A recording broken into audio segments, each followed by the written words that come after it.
Here sitting with me today and with Zuzana is Piotr Grella-Możejko.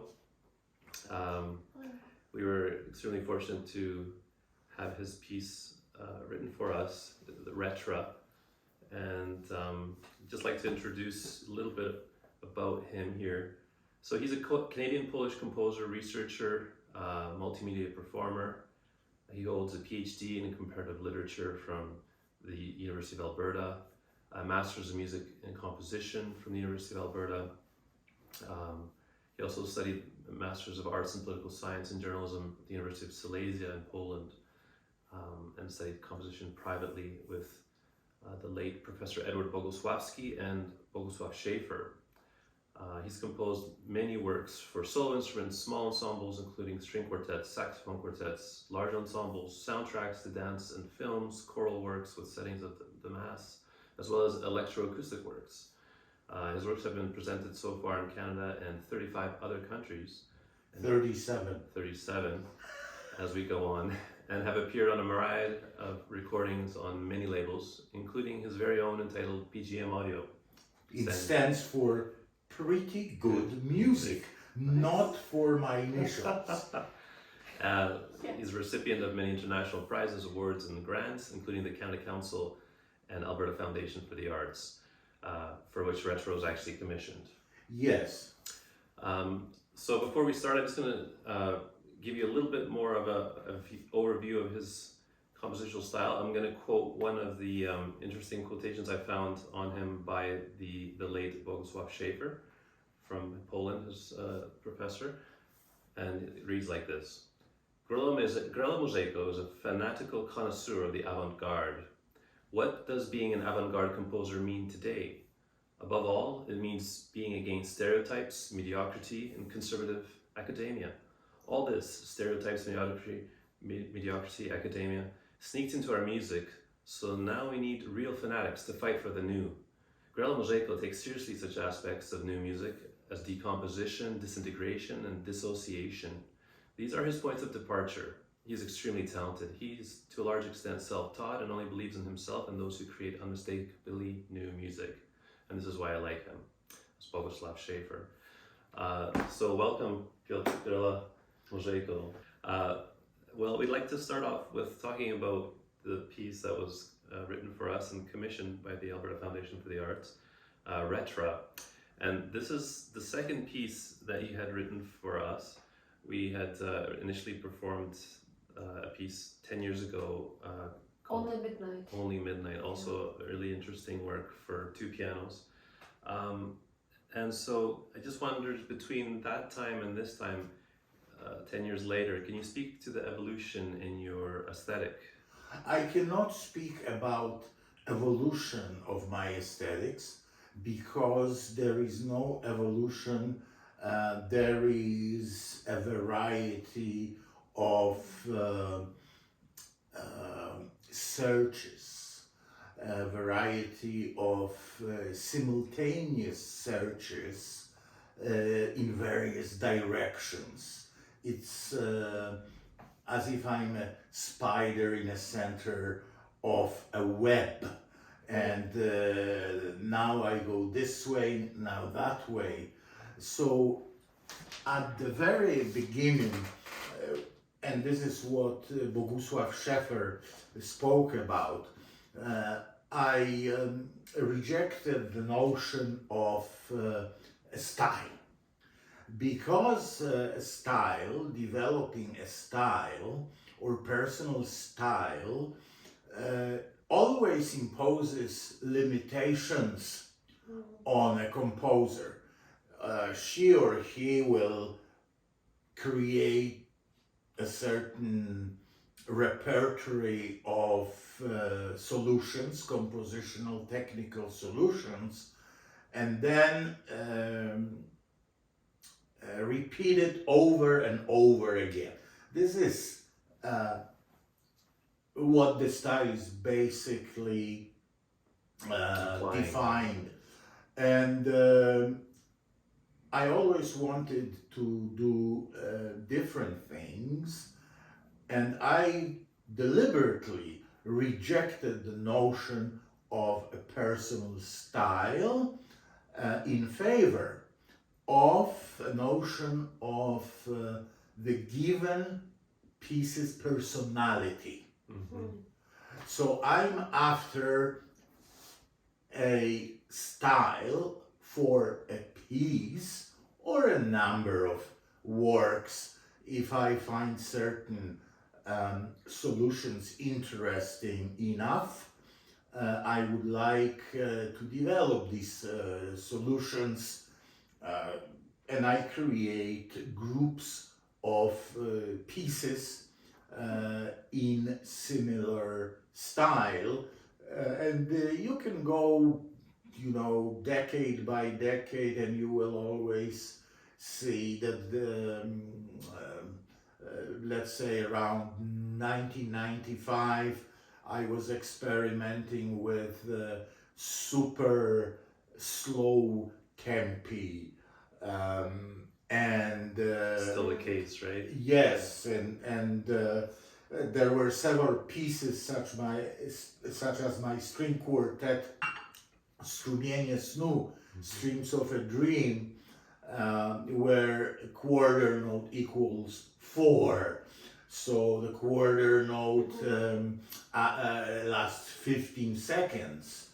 And then, against that temporary background, I use very, very, very small rhythmical values. Why did I do it? I did it in order to avoid the danger of musicians phrasing in a classical, traditional understanding of this word.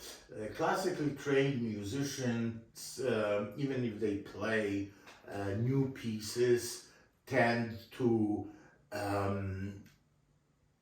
phrase in a traditional way. And this is not what interested me. By the same token, I use in that piece Rhetra, which I wrote for you, I consistently, throughout the piece, use that division 11 to 8. That's right. So irrational rhythm, let's say 11 16 notes against 8 notes, 8 16 notes. So you have only a machine can play it. That's right. It will sound great on the computer, but a living human being is not capable of playing this complicated rhythm exactly the way it's written. So instead of, again, falling into the abyss and danger of traditional phrasing, I force the willing musicians to overcome that phrasing and try to find themselves within that irrational rhythms realm. They have to find a ways to fit these 11 notes versus 8 notes. So those divisions are pretty irregular, and in itself it guarantees a different approach. The musicians simply, number one, they have to be willing to play this piece, because I would say that out of 50 piano duos that would look at that score, one would pick it to play. And It's very complex, very challenging. it looks very complex, it's deceptively complex, but you will see, and you proved it, what I really knew from the beginning, that playing this piece, interpreting these rhythms with a certain degree of flexibility, creates or helps creating a very interesting, rhythmically rich narrative. Yeah. And you have proven it. A lot of musicians will look at the score and say, oh, this is so difficult. But first of all, they do not read my note, which says very clearly, it is not possible to play it exactly. That's right, it's quasi-improvisatory. It's, you have to establish a certain pulse and follow it intuitively. Yeah. You play from the full score, and there is just a duo, two of you, and you can cue each other. So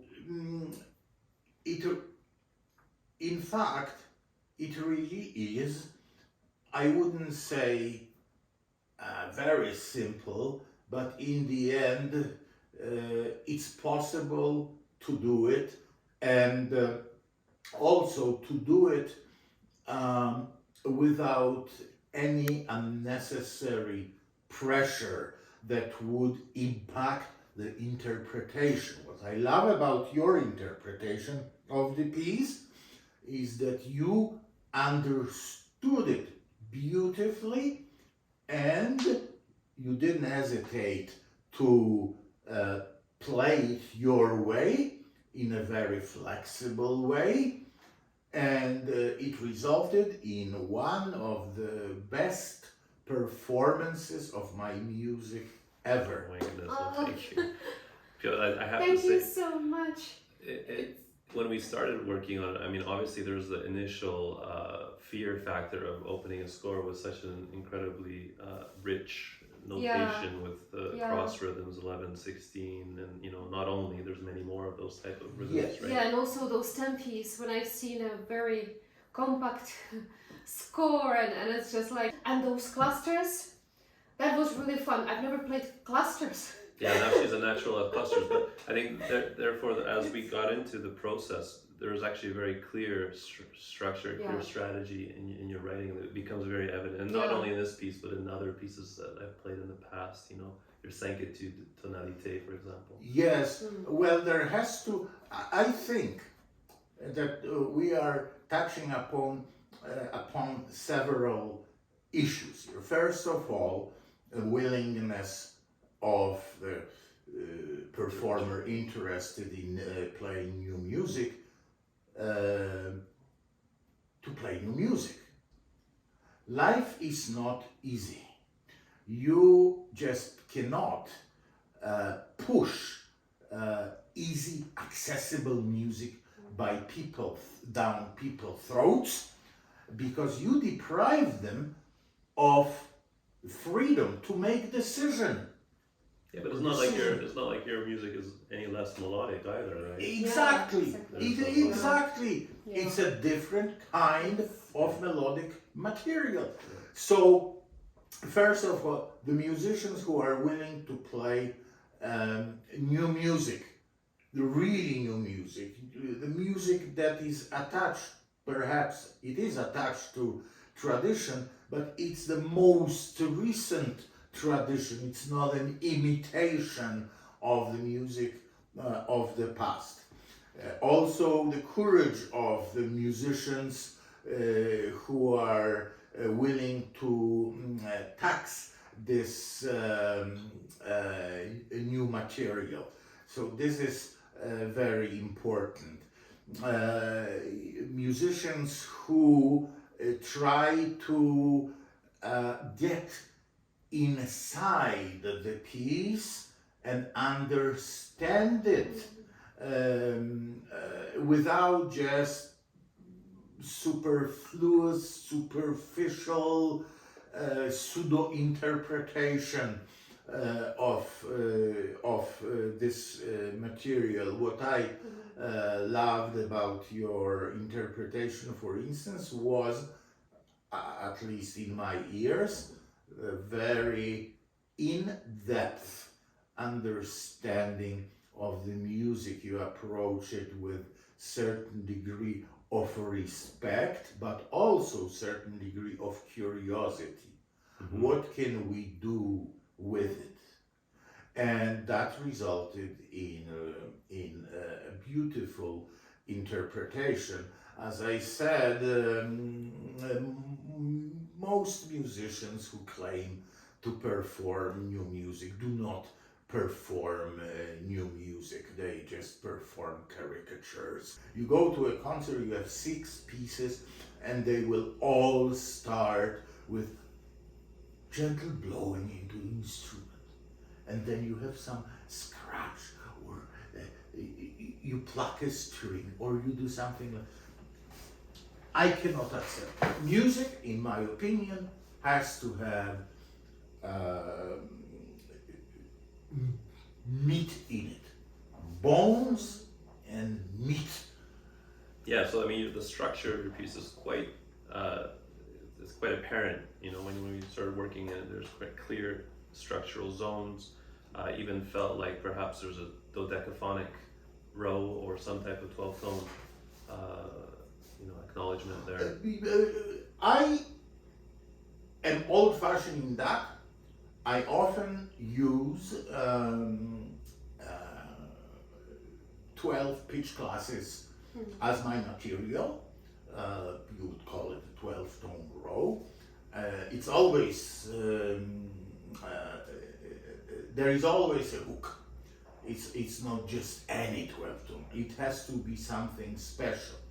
And I do not treat 12-tone material, say, the way serialists, for instance, Milton Babbitt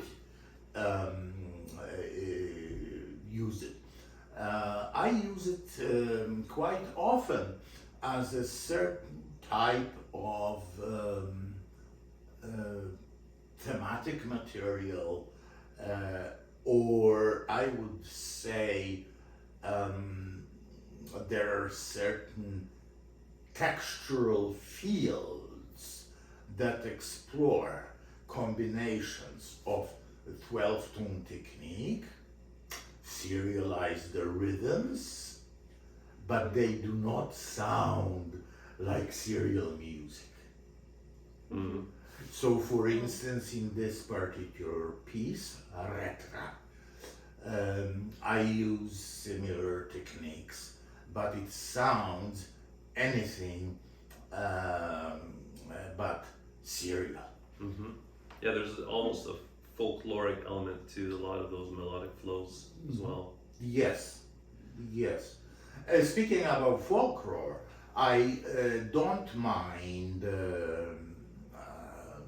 using folk scales. Recently I wrote a piece based on a scale known in Serbian music, and there will be a 2-piano version for you. Wow. Of that piece, and it will be totally different than Rhetra. But again, music, let's go back to these few issues which you signaled in question. Music has to have a certain form, even if that form is recognized intuitively by the listener. I remember I was at the June in Buffalo Festival in, I think, 1995. There was this master class with Milton Babbitt, and I showed him a piece which was basically a cycle of 13 mini pieces, and it was written for a very rare instrument, basset horn. And he said, "Oh, I don't see a continuity. I don't see form in this piece." And I said, "Professor Babbitt, this is the first note of the piece. This is the last note of the piece, and everything in between is continuity and its form. And the other thing is, it's a cycle of 13 individual micro pieces, some of them lasting just a few seconds. So what do you want me to do? How do you want me to develop it?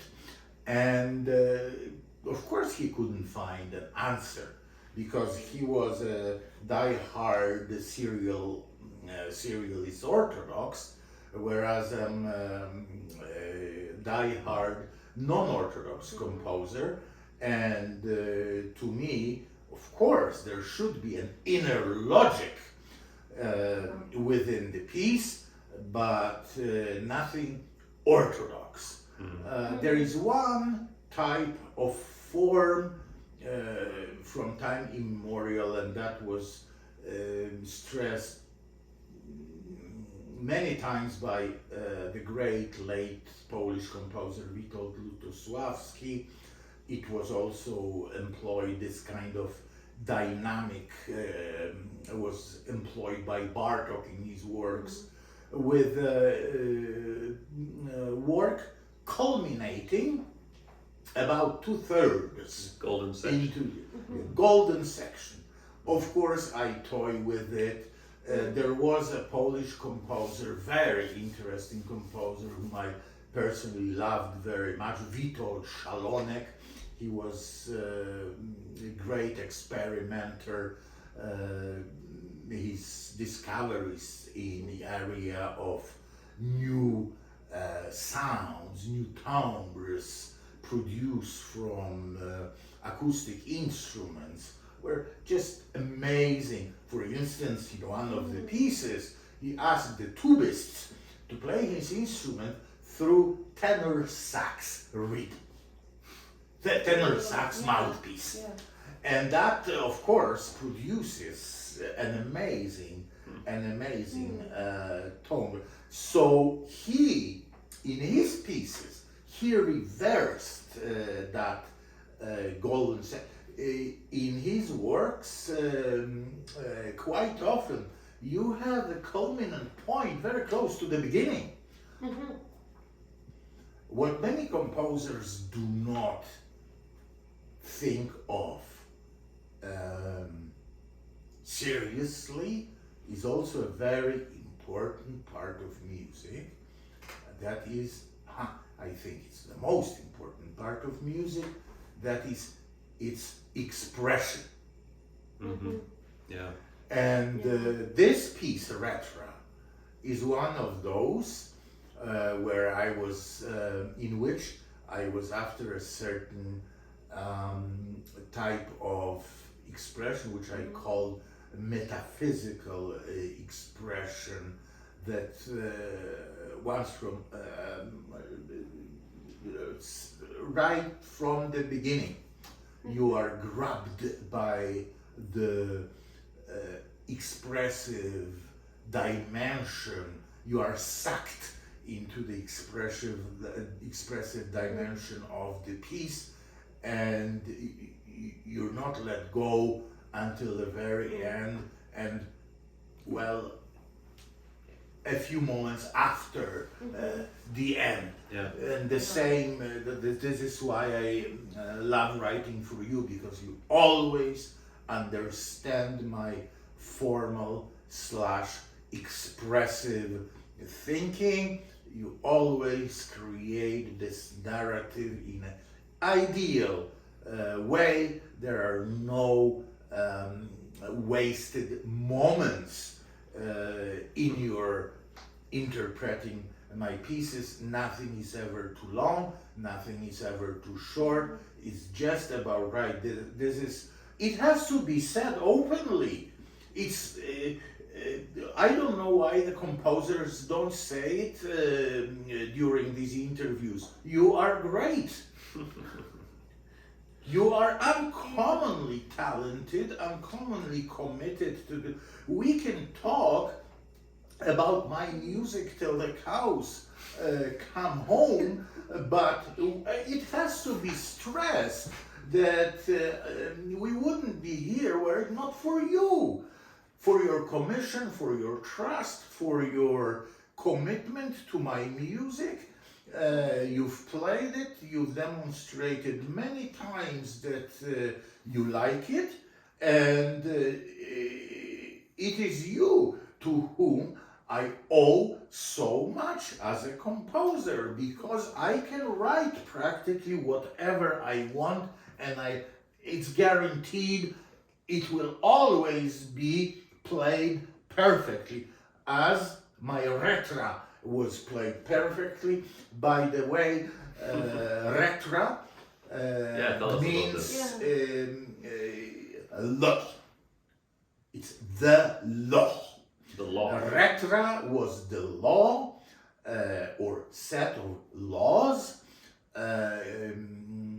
determining the functioning of the Spartan society, ancient Spartan society, a society which was very fascinating. It's often dismissed as overtly militaristic, overtly violent, but very few people realize that the Spartan society in the ancient world, the Spartan society is practically the only one where in which women had equal rights. And they had a big say in the state's affairs. Of course, the system of double kingship and the Gerousia, the Council of the Elders, and then the Ephors, who were sort of ministers controlling both kings, and so these were all males. But behind the scenes, Spartan women had much to say. They were influenced. They influenced decision making. They had their own rights. They could inherit property. If they were widowed, they didn't have to remarry. They could run the household. We have many examples of very progressive laws in Spartan society concerning the role of women. And thanks to the Rhetra. And this was part of the Rhetra, and but I use this, of course, inspiration came from that beautiful Greek word, but in this case, it has to do with certain laws which I imposed on myself as a composer, and I followed these laws while composing the piece. Certain solutions considering organization of the material, of pitch material. Certain solutions considering rhythms, right, and dynamics, and then the resultant textures, and then larger units, their succession, perhaps their repetition at certain points, and that's how I felt. It just couldn't. That piece was written with a certain amount of I would say objective determinism. Nice. So that Rhetra, the law, which controlled the whole process of composition.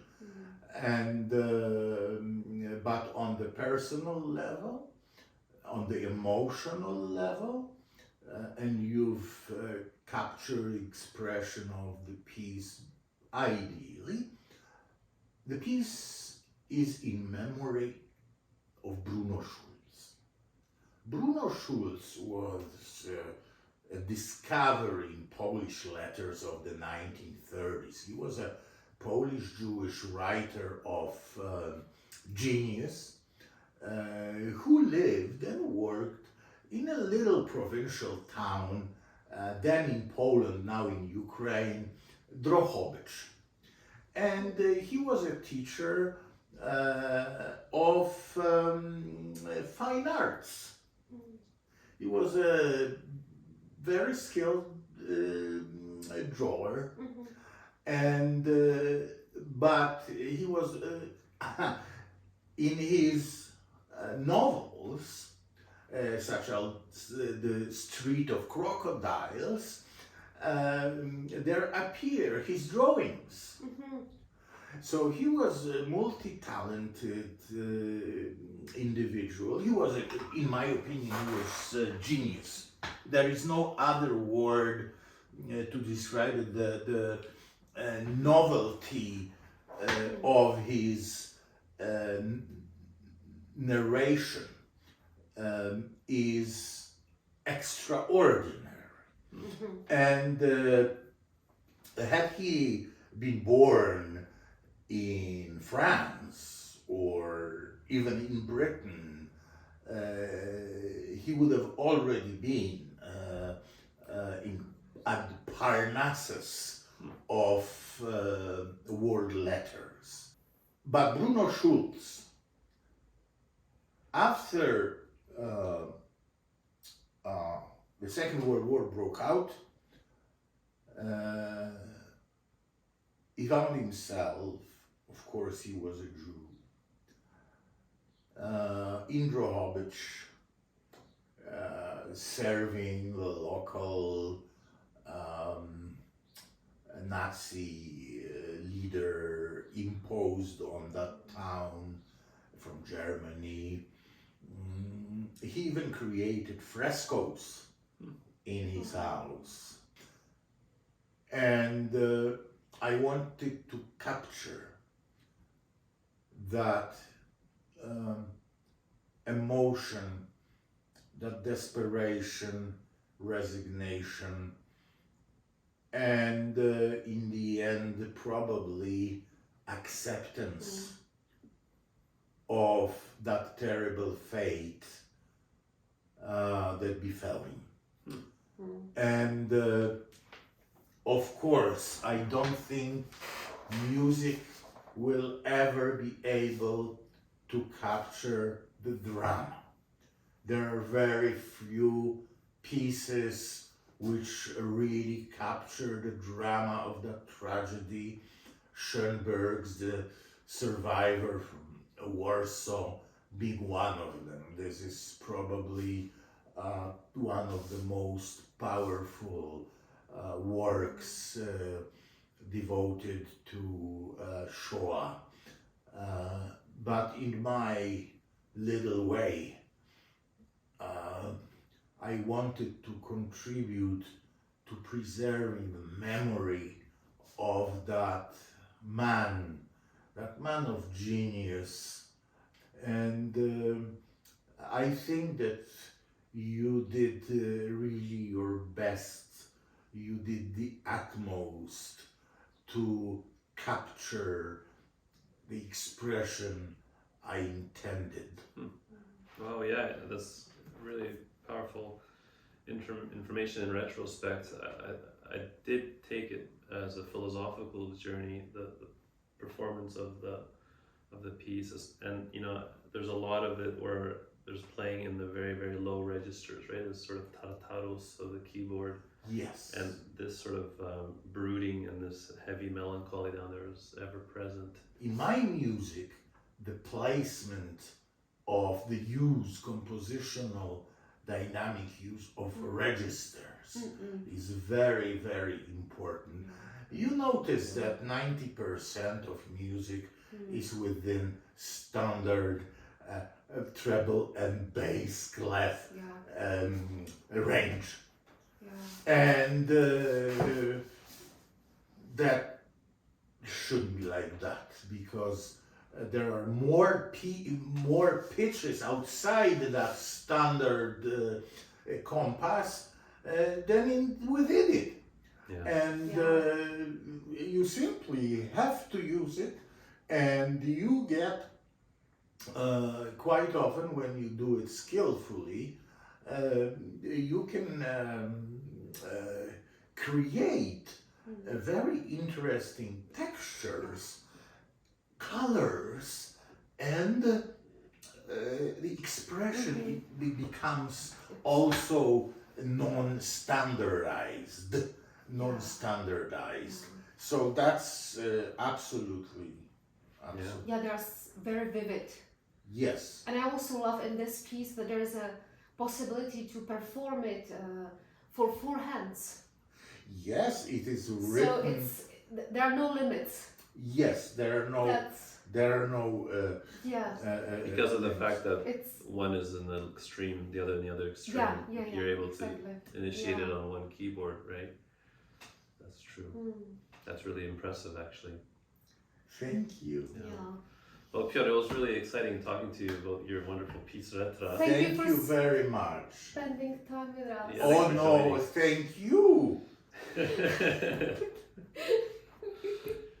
So, Piotr, thanks again. Yeah, thank Thank you. you. Thank you so And much. thank you to all those who found the time to watch, to listen and to watch. Thank you so much.